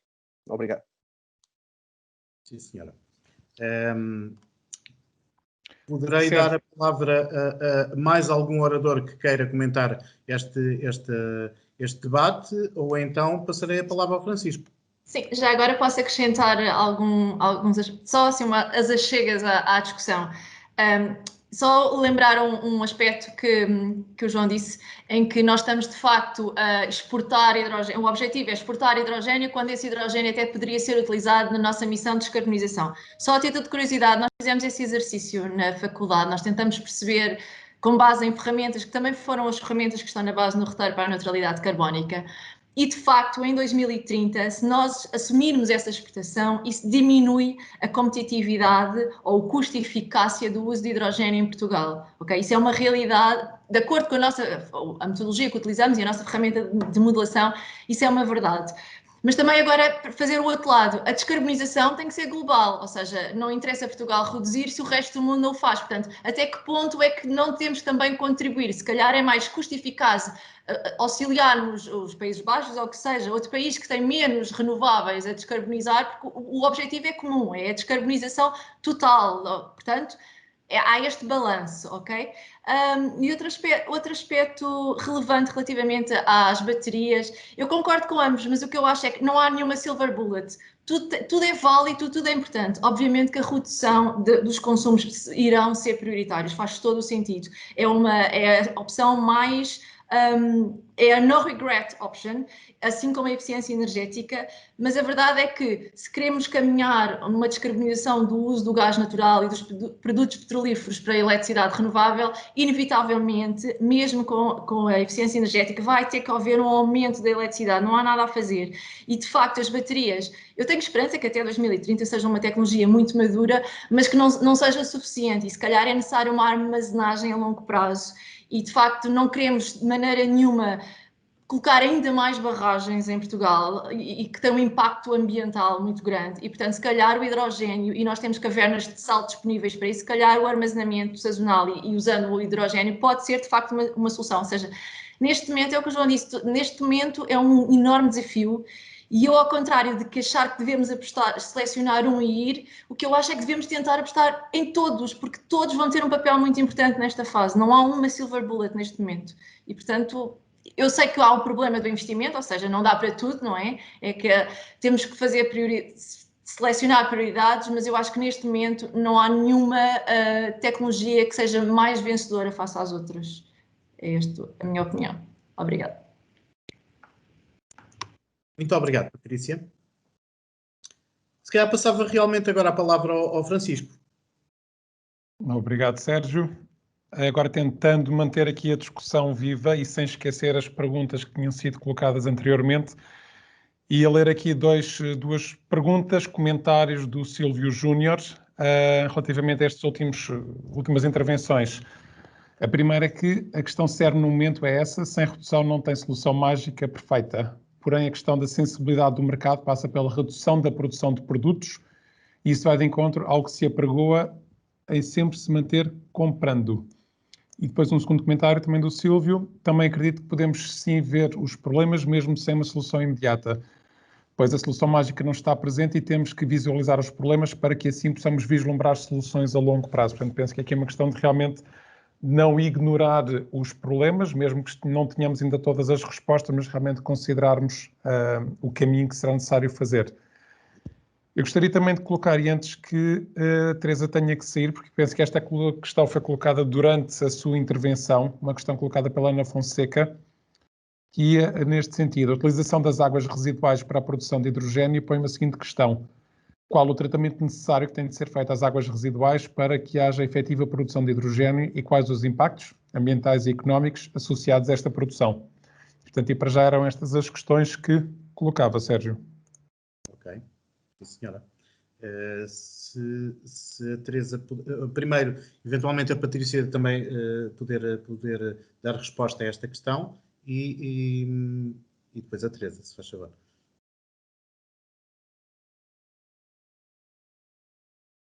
A questão das águas residuais? Não, julgo a questão anterior que foi colocada. Era uma questão /comentário que tinha sido colocado. Pois eu achei que era mais um comentário, por isso mais um comentário. Pronto.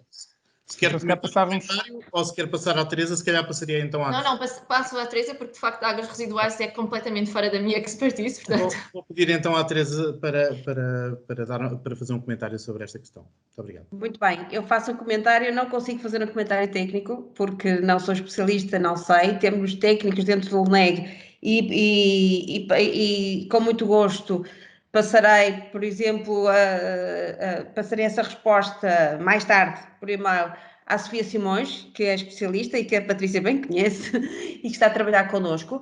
Agora, o que eu sei é que há um enorme problema no tratamento, é custoso o tratamento das águas residuais, que importamos, a título de exemplo, e não diretamente relacionado com a pergunta, mas eu sei que o Presidente das Águas, o Presidente da EPAL, quando entramos em pandemia, entrou em pânico por todos os produtos que utilizamos para o tratamento das águas residuais são importados e vinham via fronteira, via Espanha, e de facto acabou por não ser fechado o trânsito a este tipo de matérias necessárias, e portanto o problema resolveu-se, e aí eles ficaram muito alertados para a questão de aproveitar o tratamento das águas residuais para, combinando com a produção de hidrogênio. Não sei tecnicamente, nem quero entrar por essas vias, mas terei todo o gosto em, se quem me enviou esta pergunta me mandar o e-mail, em lhe responder tecnicamente via as competências que temos internamente no UNEC. O que posso dizer é que temos já contratos com a EPAL e com outras instituições regionais ligadas ao tratamento de águas residuais para explorar esta oportunidade. Ok. Sim, senhora. Portanto, isto é uma boa questão e é uma questão que poderá aparecer num próximo webinar organizado também pela APEA, que liga de alguma forma não só o Hub de Sines, mas também o chamado Hub de Estarreja, que tem um conjunto de empresas que de alguma forma estão também associadas na indústria química também à parte das águas. Dou mais uma vez a palavra ao Francisco. Obrigado, Sérgio. Depois já temos aqui também os contactos então da Ana Fonseca, que tinha colocado esta questão. Depois passamos à Teresa para, se for possível, encaminhar este esclarecimento e eventualmente encaminhar também para todos, para realmente que possam ficar com essa informação, enquanto também um dos materiais que podemos partilhar na sequência deste webinar. O Silvio tinha feito mais um comentário agora, penso que não era uma questão, mas mais um comentário. Efetivamente, sim, uma pergunta que ele tinha colocado, foi logo a primeira pergunta que tivemos. E o comentário agora era temos vários produtos comercializados que não possuem certificação energética e isso impacta diretamente na produção de energia. Portanto, era realmente aqui uma outra questão, outro comentário que ele colocava. A pergunta que tinha colocado no início tinha sido durante a intervenção da Patrícia, e, portanto, penso que será mais vocacionada para uma resposta da parte dela, e que diz o seguinte: apesar de ser totalmente favorável à mudança, identifica alguns desafios. A partir do como trabalhar os impactos ambientais causados pela mudança das fontes renováveis. E uma segunda questão, como administrar o possível aumento do custo de energia para o consumidor final, tendo em vista que os custos de produção dessas fontes são maiores. Ok, respondendo à primeira fase, obviamente que temos que analisar tudo em detalhe, ou seja, não podemos selecionar, e já no passado já tivemos opções, já tomamos opções que foram erradas. O exemplo disso é, por exemplo, os biocombustíveis, e que há muitos anos atrás a Europa apostava imenso e depois verificou que estava a criar um impacto ambiental a nível do planeta muito maior e agora limitou o uso de biocombustíveis, por exemplo, de primeira geração, porque estávamos a andar a desmatar a Amazónia para estar a descarbonizar os transportes na Europa, isso é um exemplo. E obviamente que todas estas tecnologias têm que ser sujeitas, eu diria, à análise de ciclo de vida. Eu acho que é a forma mais justa de as comparar, ok? E comparar também os fósseis. Portanto, o que eu leio, mesmo essa comparação mostra que as renováveis, mesmo assim, a nível do balanço global, por exemplo, do CO2, continuam a ser, obviamente, favoráveis ao uso de fósseis, inevitavelmente. Relativamente aos custos, é assim, é verdade que atualmente até pode parecer que até pode ser o custo, mas é porque nós não estamos a acomodar o custo da externalidade, o custo do impacto da emissão do CO2, o custo que isto tem, e isso tem que ser tido em conta na nossa vida. O facto de estarmos a usar gás natural ou petróleo, ou o que seja, e que pode parecer para o consumidor final muito barato, e o impacto que isso tem nas alterações climáticas, o impacto económico que as alterações climáticas vão ter na nossa vida, o aumento dos incêndios florestais, a destruição, a erosão costeira, maior nível de tempestades, isso tem que ser tido em conta também. Além desse tipo de tecnologias, o que se espera, e aconteceu no solar, é que vão reduzindo o custo ao longo do tempo. Atualmente, já existe praticamente uma paridade entre a eólica solar e também a geração a gás natural, por exemplo. Ou seja, não é Obviamente, por trás existem mecanismos fiscais e isso eu não vou falar de qualquer da fiscalidade, mas a nível tecnológico, por assim dizer, isso não acarreta um custo assim tão significativo e tão elevado para o consumidor final. E então, se acrescentarmos, no caso dos fósseis, o impacto ambiental, as externalidades associadas, então, se calhar, até estamos a lucrar, ou seja, a poupar a nível económico. Não é, obviamente, um custo direto, não aparece na nossa fatura do gás, mas se calhar deveria, é esse o problema.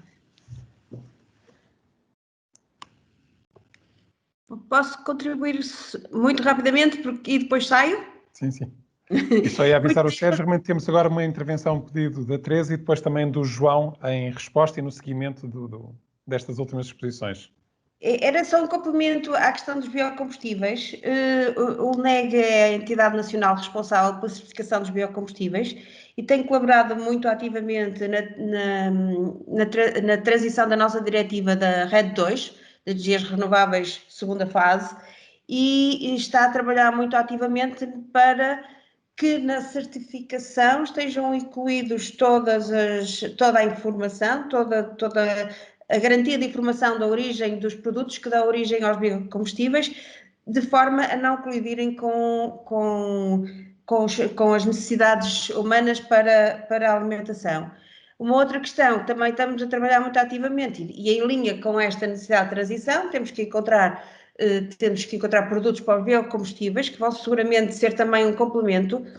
Não esqueçamos que em matéria de energia, todos os contributos são necessários e se calhar é este equilíbrio entre todas as fontes de produção que nos vão permitir a transição energética, portanto não podemos esquecer nenhuma, mas temos os biocombustíveis produzidos a partir de microalgas, que eu penso que muito em breve teremos informações bastante importantes sobre investimentos no nosso país de grande escala a este nível. Sérgio, passávamos agora então a palavra ao João Camargo, certo? Claro. Sim, eu queria só referir que, obviamente, todos os custos são manipuláveis, porque no fim todos os custos são parte de uma gestão social, política, são decisões políticas. O custo das coisas não tem nenhum caráter intrínseco, não é? Quanto muito tem a ver com o valor de troca, que é obviamente uma condição momentânea, e portanto são as decisões políticas que fazem, em boa medida, claro que com alguns constrangimentos, que os custos sejam variáveis. Se não vejamos, o primeiro painel solar montado num telhado é de 1884. O primeiro carro elétrico é de 1828. Todas estas tecnologias que nós hoje parece que estamos a redescobrir de novo são todas bastante antigas. E houve escolhas políticas e sociais também, e industriais, que levaram-nos para um caminho e não para outro. Portanto, houve quem tivesse escolhido.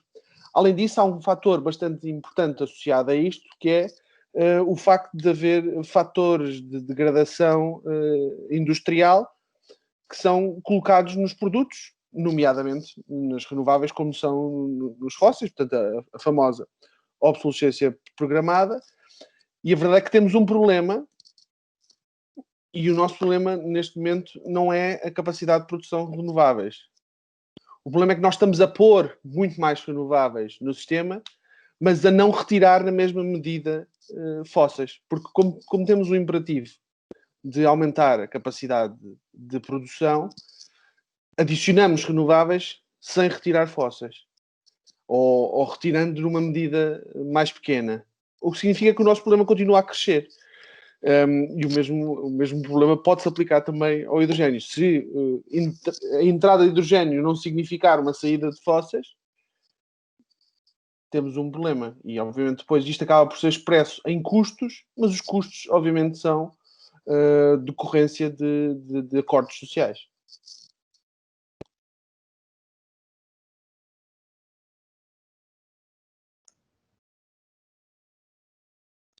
Sérgio, estás sem microfone. Agora estou com o microfone. Alguém quer fazer mais algum comentário ainda sobre este tema? Patrícia, António Bob dos Santos. Muito bem. Eu acho que neste momento, não havendo mais questões, eu pedia ao Pedro Fonseca Santos, que se teria de apresentar novamente, para fazer aqui uns últimos comentários, colocar algumas questões e... Pedro, tens o microfone desligado ainda? Muito bem. Aproveitar para reforçar o agradecimento ao excelente painel que tivemos hoje. Foi, sem dúvida, uma muito boa oportunidade para, por um lado, recebermos informação relevante sobre esta nova estratégia e como é que se enquadra com as políticas públicas e, digamos assim, promover o debate e o esclarecimento de dúvidas. Certamente que há muito mais dúvidas do que aquelas que foi possível ir esclarecendo ao longo deste debate, porque este é um tema relativamente recente e que importa, e certamente não será a última vez que iremos promover este debate e reflexão sobre o contributo deste vetor energético, assim como sobre vários outros. Devo, a propósito, dar nota de que a APEA, há mais de 10 anos, teve a oportunidade, na altura, de organizar o primeiro Congresso Nacional sobre alterações climáticas. Na altura, verificou-se, foi numa altura em que o tema ainda não estava muito na agenda do dia, mas nós, enquanto profissionais, tínhamos a percepção que a questão das alterações climáticas era uma questão cada vez mais premente, onde era cada vez mais necessário começar de debate e que permitissem dar a conhecer o excelente trabalho de investigação e de inovação nas empresas e no território que se vai fazendo sobre estas temáticas. Eu penso que terá ficado claro para todos a exigência que temos que manter na análise e na discussão sobre as opções estratégicas e tecnológicas relativas ao hidrogênio, mas também relativas a muitas outras soluções tecnológicas ligadas à produção e à eficiência energética, nomeadamente porque temos que perceber quais são as soluções mais custo-eficazes do ponto de vista de conciliar aqui vários objetivos, a transição energética, a descarbonização, evitar um aumento excessivo do custo para o consumidor final, ou seja, assegurar a competitividade da nossa indústria, ou seja, eu imagino que quem está em lugares de decisão, o quadro de análise destas matérias obriga a uma análise de múltiplos aspectos, a uma ponderação de múltiplos aspectos, sendo que, tal como aconteceu no no primeiro Plano Tecnológico para a Energia, Plano Nacional para a Energia, desculpem, houve, na altura, a necessidade de assumir alguns riscos quando se fez a aposta no solar, nomeadamente na eólica e agora mais recentemente no solar, e, portanto, é preciso ter sempre presente que essas decisões comportam sempre riscos, nomeadamente quando são tecnologias que não estão ainda totalmente maduras, mas também há custos na opção de nada fazer e ficar à espera que estas tecnologias fiquem maduras. E, portanto, aqui a questão do 1 milhão é saber sempre qual é o momento adequado e qual é o peso que se deve pôr, na minha perspectiva, e estou a dar a minha opinião pessoal, qual é o peso que se deve pôr em cada momento, quais são os apoios que se devem colocar em cada momento nas diferentes tecnologias que vão emergindo, e esta área das tecnologias energéticas, acreditem, é uma das áreas com mais rápida evolução tecnológica. O que é importante é que as entidades oficiais, como o LNEG, como várias outras que têm este papel de ter o radar atento e de apoiar os decisores políticos com informação técnica ou económica e estratégica, façam esse trabalho de manter o radar atento, façam o trabalho de ouvir as diferentes partes, façam o trabalho de ouvir os especialistas, no sentido de facultar a melhor informação possível para quem tem que decidir, sendo que não há decisões que não sejam passíveis de críticas ou opiniões divergentes. Temos é que ter a noção de que, em certos momentos, há que decidir e há que definir uma estratégia e há que, como a professora Teresa Ponce de Leão referiu, ter a capacidade para avaliar os prós e contras de todas as opções.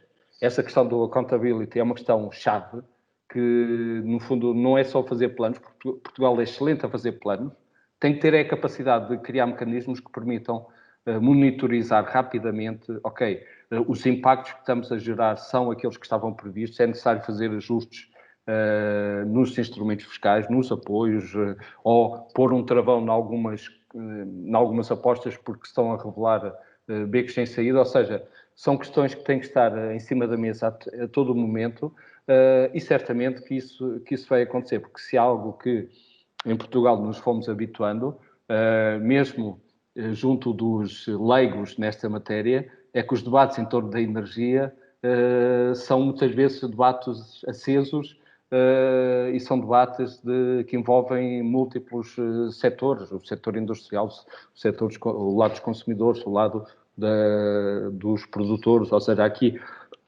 um conjunto de stakeholders que participam ativamente neste debate e temos de ter sempre presente que quando há determinados setores que manifestam a sua opinião, muitas vezes estão a defender determinados interesses, não podemos ser também inocentes quando assistimos a certos debates de que a razão não está só de um lado e, portanto, temos de ter sempre presente, e por isso é que nós, enquanto APE, ao promover este debate, não estamos a tomar partido por nenhum dos lados. O que estamos a procurar promover é criar espaços que permitam a apresentação de informação por parte de quem está a estudar, a decidir e a analisar estas questões, ou preparar mecanismos de apoio, como o caso da ANI, e permitir que profissionais do setor que possam não ter os conhecimentos que gostariam de ter sobre esta área, possam colocar as questões.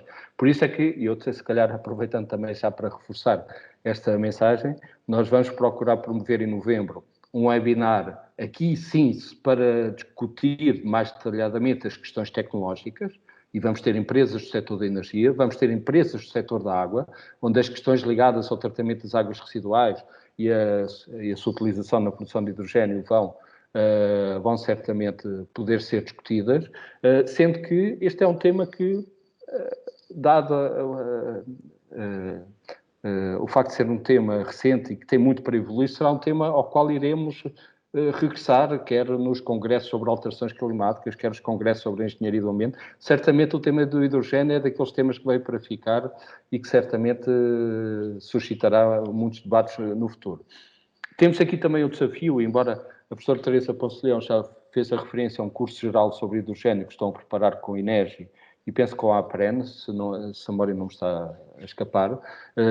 O desafio que nós temos também enquanto associação é pensar que, para além daquilo que são estes webinars mais informativos e mais para promover a discussão, é pensar que iniciativas em termos de formação, que podem ser formação, estamos a falar de formação de curta duração, ou mesmo que seja intensiva, poucos dias, que é esse o papel da APE. Nós não organizamos cursos universitários ou pós-graduações, nós organizamos pequenas iniciativas para atualizar conhecimentos nos profissionais e reforçar competências em áreas que considerem relevantes. Por isso, e tal como eu tive a oportunidade de escrever no chat, se tiverem alguma sugestão de iniciativa que entendam que possa ser promovida, temos todo o gosto em recebê-la e tentar operacionalizá-la.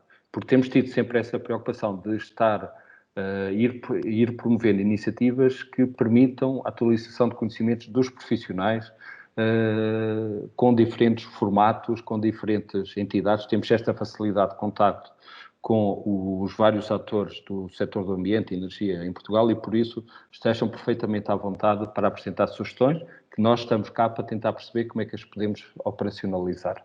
Pronto.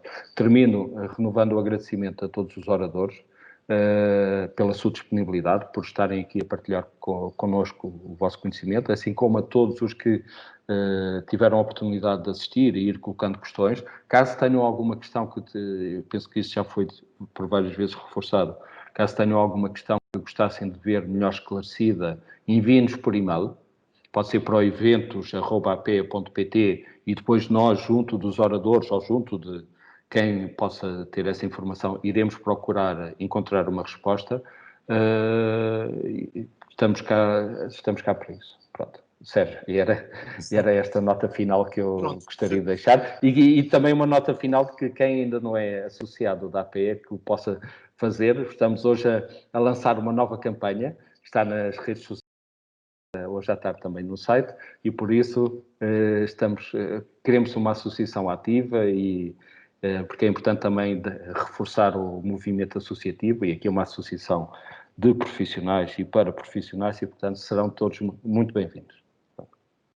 Muito obrigado. Muito obrigado a todos os presentes, muito obrigado a todos os oradores, não quero demais reforçar. Pronto, eu acho que poderão todos estar atentos às novas iniciativas e eventos da APEA e pronto, quero uma vez agradecer o terem comemorado connosco, portanto, os 35 anos da APEA desta forma, que foi realmente muito valorizada por todos os oradores especialistas que trouxeram realmente aqui uma amplitude da discussão, portanto, muito boa. Muito obrigado, Pedro, também, pelo teu fecho e se calhar deixava aqui uma palavra final ao Francisco, também para encerrar, de alguma forma. Está bem? Obrigado. Obrigado, Sérgio. Não estava agora a contar com esta última palavra, mas realmente só para dizer que penso que no total tivemos mais de 70 pessoas a participar neste webinar.